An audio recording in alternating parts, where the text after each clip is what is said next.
أهلا وسهلا بكم، مرحبا بكم في قناة منال للقصص. كنرحب بكم كاملين. قصتنا اليوم قصة شوية فيها بزاف ديال الغموض، وإذا عرفتوا نهاية القصة قبل ما نقولها نعرفكم أنكم ما شاء الله عليكم. يلا نبدأ قصتنا اليوم.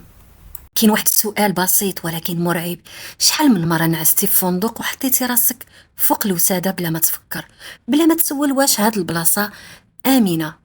حيت الحقيقة هي أن بعض المرات الخطر ما كيكونش في البشر، ما كيكونش في الغرباء، كيكون في شي حاجة ما كتشافش ما كتسمعش ولكن كتدخلك داخل جسمك. نومي كانت واحد البنت، بنت ماشي بنت عادية، كانت من داك النوع اللي كيحس بالمسؤولية حتى إلا ما طلبها حتى واحد. يعني كانت خدومة، كتبغي تخدم الجميع. من صغرها وهي كتخاف على اختها اللي سميتها أودغي. أودغي كانت العكس تماما، كتضحك بسهولة، كتثق في الناس بسرعة، وكتعيش الحياة بحال إلا ما كاين حتى شي خطر.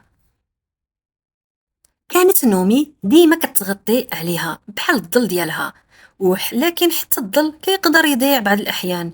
منين سالاو قرايتهم، يعني هاد جوج الخواتات أودغي ونويمي قرروا يديروا واحد الحاجة كبيرة. قرروا يسافروا من واحد البلاد اللي بعيدة، ماشي غير سفر ولكن هروب من الضغط، من المسؤوليات، من داك الصوت اللي كيقول لك خاصك تكون قوي ديما. اختاروا تايلاند، يعني واحد المدينة اللي رائعة، طبيعة جميلة جدا، على الأقل هكذا كتبان ليهم. منين وصلوا للفندق كان كل شيء عادي جدا.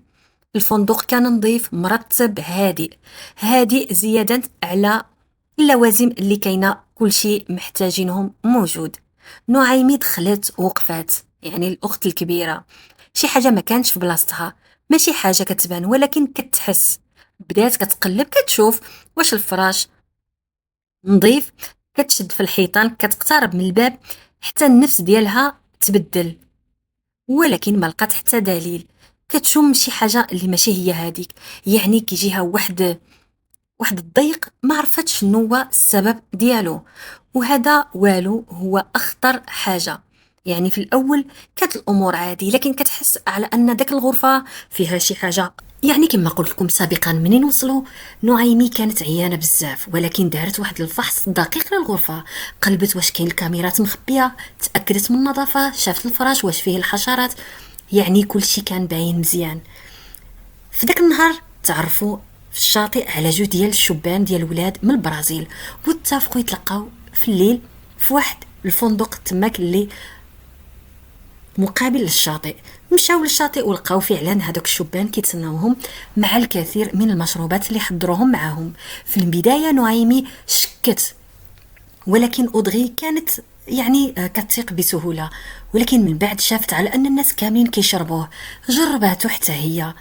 دازت ليلة زوينة، يعني هناك رقص، سياحة، شربوا المشروبات، ولكن مع الوقت بداو كيحسوا براسهم على أنهم شربوا بزاف، وولاو دايرين بحال شي وحدين ما فاطنينش، بحكم على أن داك المشروب هما الدراري اللي جابوه معاهم. تقريبا من الوحدة ديال الليل نعيمي مشات للفندق مع واحد من هذوك البرازيليين، وأودغي اختها الصغيرة بقات في الشاطئ شوية ومن بعد مشات. يعني من بعد 3 أيام جاو عاملة النظافة للغرفة، بحكم على أن هذه جوج الخواتات ما خرجوش نهائيا لمدة 3 أيام. والغرفة اتصلت بهم في الهاتف عدة مرات، ولكن الخدمات ديال الفندق اتصلوا داروا محاولات وهما ما كيرجعوش، ما كاين حتى شي رد من طرفهم. دخلوا ولقاو جوج خواتات ميتين على فراشهم، وكاين هناك علامات ديال الدم، يعني كاين هناك شي حاجة.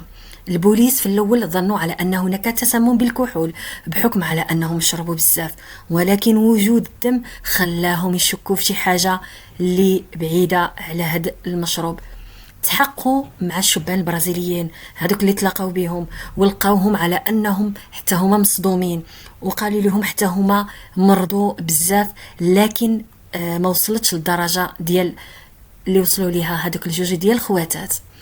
عملوا واحد التدخل، حاولوا ياخذوا داك المشروب، لقاو على انه ما كيحتوي حتى شي مواد سامه اللي تؤدي بهم لهذيك النهايه المأساويه.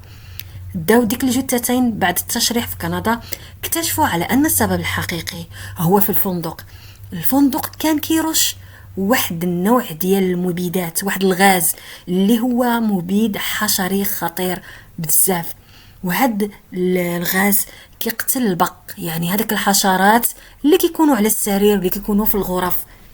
وهاد الغاز درجة الخطورة ديالو كيقتل الحشرات بسرعة، ولكن حتى البشر يقدر يأثر عليهم في 24 ساعة. علاش الشبان كانوا في داك الفندق وموقع عليهم والو؟ هادوك الشبان اعترفوا للبوليس على انهم فعلا حسوا براسهم على ان كاينه شي حاجه ماشي هي هذيك، بحال نوع من الاختناق، وخرجوا من ديك الغرفه وشموا الهواء. يعني هذاك الغاز السام ما دخلش للجسم ديالهم كليا. لكن هادوك البنات مدخلوا عيانين من داك السهره نعسوا، وهذا هو السبب الحقيقي. مستنشقوا هذاك الغاز اللي كديروا الفندق باش يقتلوا هذوك الحشرات. هذوك الخواتات شموا هذاك الغاز هو اللي اثر فيهم، وكانوا لو كان خرجوا من ديك الغرفه ما كانوش غيوقع لهم هاد النهايه المأساويه. وفي النهايه ما تحكم حتى واحد في هذه القضيه، وكاينين حالات مشابهه وقعوا لعدد كبير ديال السياح في ذاك البلد. اذا خصنا اذا حسيتوا بشي حاجه ماشي هي هذيك في اي غرفه في ديك البلدان اللي كيكون فيها يعني الرواج، نحاولوا نخرجوا من الغرفه ونشموا الهواء النقي. طبعا الفندق ما كانش عندهم النيه انهم يوصلون هذه الدرجه. كتبوا لي في التعليقات المشكل فينا هو، واشتركوا في القناه. واذا بغيتوا قصص اخرى فقط كتبوا لي في التعليقات واش كتفضلوا القصص الطويله ولا القصيره. وصلنا لنهايه القصه. ما تنسونيش من التعاليق الايجابيه، وكذلك اعطوني الراي ديالكم في هذه القصه. شكون السبب ديال هذه النهايه المأساويه ديال هاد جوج خواتات اللي كان الهدف ديالهم هو الاستمتاع بالعطله اللي بعد الدراسه ديالهم.